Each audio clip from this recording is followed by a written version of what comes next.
How's it going, people? Welcome back to the channel and welcome to another video. Now, manufacturers love to take parts from other manufacturers and cut corners where necessary, but sometimes even the most ridiculous and expensive cars share parts with cars that you or I could probably afford. So no time to faff, let's look at 20 different cheap cars that share their parts with super expensive cars. It's a nice and simple topic. Hit the like button if you enjoy it, subscribe as well if you're new. Without further ado, let's get into the video.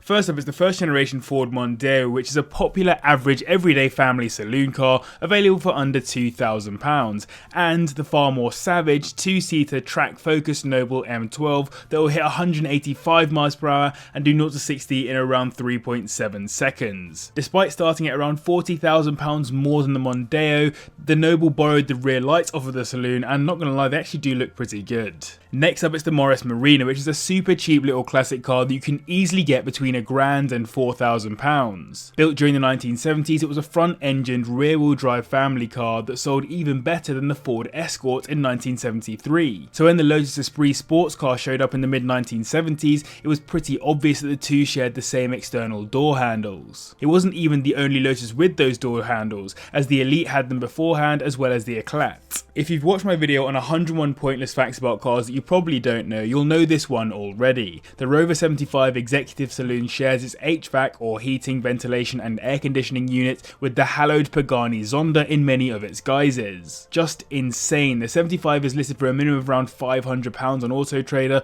while the Zonda will almost always be priced on application and ultimately a couple of £1 million to get your hands on. It's interesting as Paganis are basically art pieces, yet they still cut the HVAC corner. Now, the second gen Nissan 300ZX is not a cheap car, particularly if you want a Fairlady Z version or a twin turbo model. You'll be looking at around £30,000 to £40,000 for a stunning model of this well-loved Japanese icon. However, compared to the Lamborghini Diablo, 40 grand is peanuts. The Diablo was facelifted in 1999 and the pop-up headlights were swapped out for, yep, the 300ZXs, as pop-up headlights were deemed unsafe by this point, and try to buy one of these for under around £180,000. Now we've got two in a row which I'll merge together, as the legendary Jaguar XJ220 is known to be a bit of a part spin supercar, even though you can't really get even close to one for under around £350,000, with one selling in 2021 for £460,000. And when I say part spin, we can probably forgive it for having a twin turbo version of the Metro 6R4 Group B Rally Cars V6, but the rear lights come from the second gen Rover 200 and the door mirrors are taken from the classic but still not XJ220 priced Citroen CX. The most expensive 200 I could find was £4,000 at the time of making this video, and the CX goes anywhere from around 5 grand to 20 grand. And now we've got number 14 through to number 11, all held by the Aston Martin DB7, which was designed by Ian Callum and Keith Helfet and was the entry-level model for the brand, made possible by extensive financial support from Ford. But it wasn't just that financial support, many other cars were pulled together to make this Aston a reality, and the Citroen CX's door mirrors were once again drafted in for the job. The first gen Mazda MX-5 was also important, with its internal door handles and turn signals being chucked onto the DB7, and another Mazda, the 323, gave the DB7 its rear lights. And money wasn't the only thing that Ford gave to the cause here, as many of the interior buttons were off of the Ford Scorpio and the electrics were Ford sourced too. I just can't believe how much was nicked from the market to make this car happen. We're on to the top 10 now, starting with the original Dodge Viper, which you can buy here in the UK for around £60,000.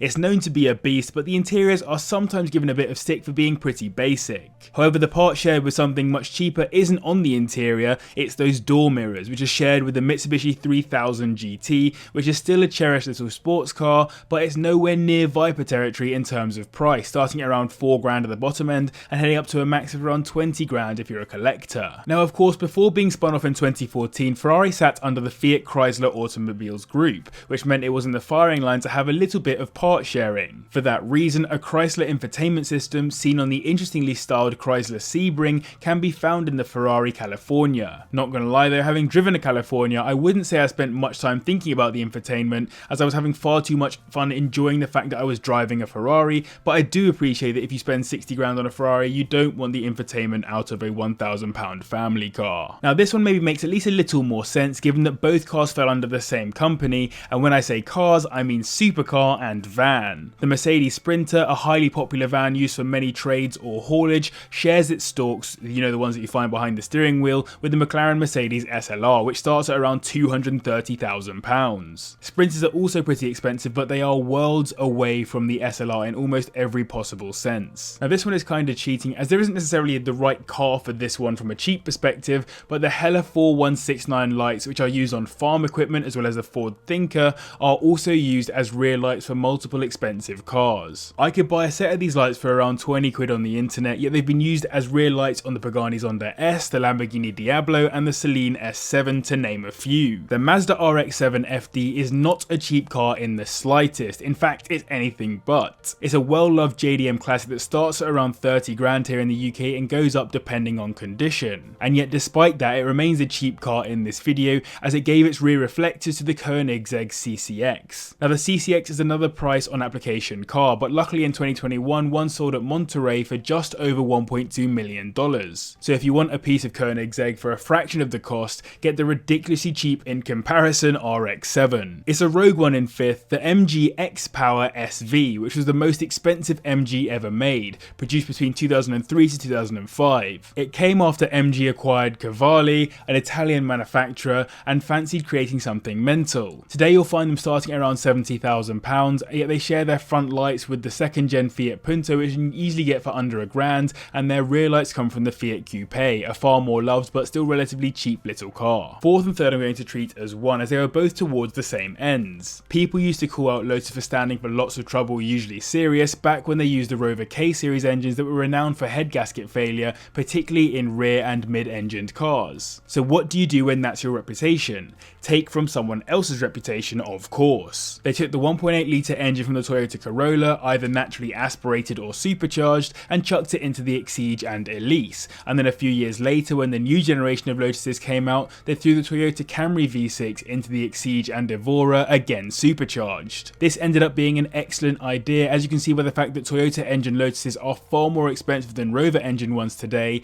and though modern Lotuses are by no means cheap to own and run, they're no longer known for engine failures. Missing out on the top spot we have another sort of cheating one, as the Tesla Model S, which starts at around £74,000 new, takes multiple interior switches from different Mercedes like the R, C and E-Class in particular. This is because Tesla works with Daimler to make their lives a bit easier on the interior buttons. The McLaren F1 is one of the most legendary cars ever made, with Hagerty listing the values of these at around $22 million, which is just unbelievable. They of course have a BMW sourced naturally aspirated V12 engine, but it's not that shared part that I'm interested in. Once again, it's the door mirrors. Feels a lot like exotic car manufacturers just can't be bothered to make their own mirrors, and McLaren chose to take the ones from the VW Corrado, a car that you can find for around 5 to 10 grand on Auto Trader. This is easily the biggest price difference between anything expensive and cheap in terms of cars that share the same parts, and I challenge you to find anything in the world that has a bigger gap. So I hope you guys enjoyed this video. If you did, make sure to like button, I would really appreciate it, and subscribe as well if you're new.